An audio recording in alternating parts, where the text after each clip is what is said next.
করেছেন, আমরা কি শুধু আরবি লিপিকেই সম্মান জানাবো নাকি সকল ভাষার পবিত্র লেখাকে মর্যাদা দিতে হবে? আরবি লিপিকে সম্মান জানানো এটা আমাদের ইমানের অংশ। কারণ আরবি লিপি আমাদের কোরআনের ভাষা, আরবি লিপি জান্নাতীদের ভাষা। কোরআনের ভাষাকে যেমন বিশির হাফিজ রহমতুল্লাহ বিসমিল্লাহির রহমানির রহিমের একটা কাগজ, লিখা কাগজ পড়েছিল। উনি কিন্তু শরাবি ছিলেন। ওই কাগজটা হঠাৎ আল্লাহর নাম দেখে ওনাকে তুলে আতর গোলাপ মেখে উনি মাসাঙে রেখে দিলেন। আল্লাহ এমন রাজি হলেন এনার উপরে, এনাকে এনার জীবনের গুনাহ মাফ করে অলি বানাইয়া দিলেন।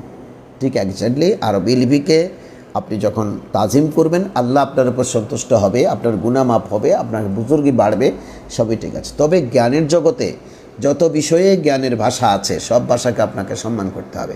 যেমন ইংরেজি, আপনি যদি ইংরেজি না জানেন বা ইংরেজি না বুঝেন তো ইউরোপিয়ানদের কাছে তো আপনি ইসলামের দাওয়াত পৌঁছাতে পারবেন না। তারা প্রথমে আরবিই বুঝবে না, বাংলাও বুঝবে না।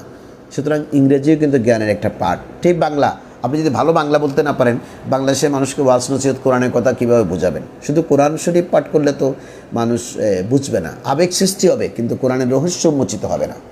ঠিক এক্স্যাক্টলি আপনাকে বাংলা ভাষা শিখতে হবে, বুঝতে হবে এবং ভালো করে জানতে হবে। সুতরাং জ্ঞানের রাজ্যে যতগুলো শাখা প্রশাখা আছে সব শাখা প্রশাখাকে আপনাকে কিন্তু সম্মান করতে হবে। তখনই আপনি প্রকৃত জ্ঞানী। আপনি বাংলা লেখাকে পায়ের তলে দিতে পারেন না, ইংরেজি লেখাকে পায়ের তলে দিতে পারেন না।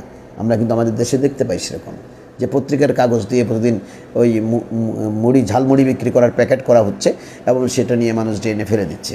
ওখানে আপনি ওই বাংলা লেখাতেই দেখা যাবে আল্লাহ শব্দটি লেখা আছে বাংলাতে। তো আল্লাহ শব্দটি বাংলাতে লিখলে সেটা কি তাজিমযুক্ত না? মুহাম্মদ রাসূলুল্লাহ যদি বাংলা ভাষায় লেখে, এটা কি তাজিমের জন্য যথেষ্ট না? আপনি কিন্তু এটাকে তাজিম করছি না, টেনে ফেলে দিচ্ছি, বা মানুষের পদদলিত হচ্ছে, গরুর পদদলিত হচ্ছে, গোবরের নিচে পড়ছে। সুতরাং সব কাগজে, যেই কাগজে জ্ঞানের আশ্রয় হবে সেটাকে আপনাকে সম্মান করতে হবে, তাজিম করতে হবে। ধন্যবাদ আপনাকে সুন্দর একটি প্রশ্ন করার জন্য।